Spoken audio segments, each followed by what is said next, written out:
আজ মাকে নিয়ে চলে গেছিলাম মেট্রোপলিটন দুর্গাবাড়িতে। এই দুর্গাবাড়িটি বাইপাস ধাবার পাশেই।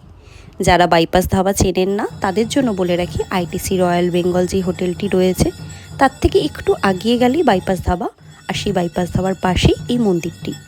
আর এখানে মেট্রোর কাজ চলছে। মেট্রোর কাজ হয়ে গেলে বেলেঘাটা স্টেশন, এই স্টেশনটির নাম হবে। এই স্টেশনটির থেকে এই মন্দিরটি জাস্ট 5 মিনিটস ওয়াকিং ডিস্টেন্স হয়তো।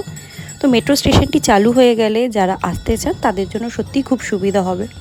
এই মন্দিরটি প্রত্যেক দিনই খোলা থাকে, সকাল 6টা থেকে 11টা পর্যন্ত আর বিকেল 4টে থেকে 9টা পর্যন্ত। এই মন্দিরটিতে ঢোকার পরে চারদিকে 4 কোণে 4টি ছোট মন্দির আর মাঝখানে মা দুর্গার মন্দির।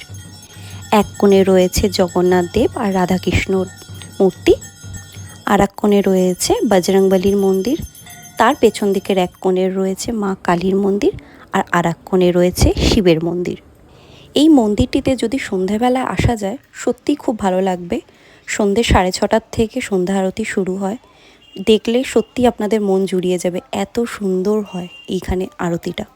প্রায় 1 ঘন্টা ধরে চলে সেই আরতি।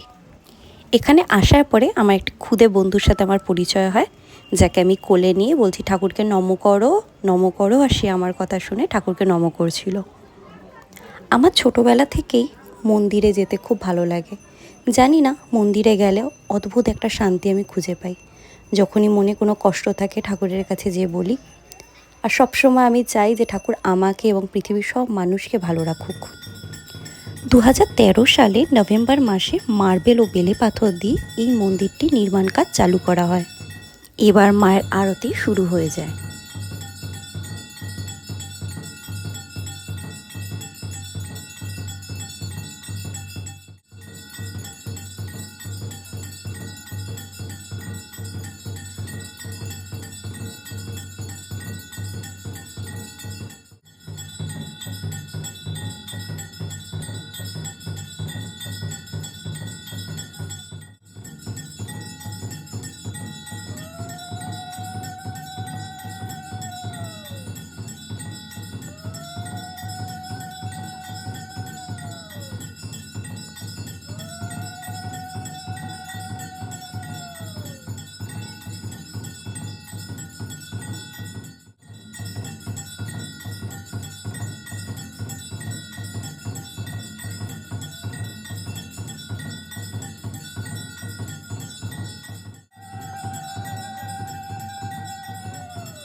2013 সালে মন্দিরটির কাজ শুরু করা হয় তৈরির জন্য, কিন্তু 2014 সালে মন্দিরটির দ্বার খুলে দেওয়া হয় যাতে সকল দর্শনার্থী এসে, ভক্তরা এসে দর্শন করতে পারে।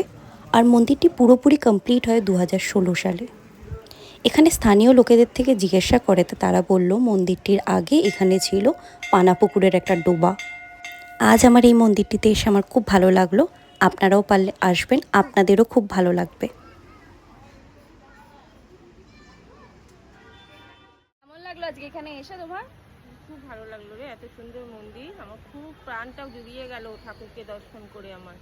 তো তুই যেখানে এনেছিস তার জন্য তোকে আমার ধন্যবাদ। বাবা ধন্যবাদ নাকি?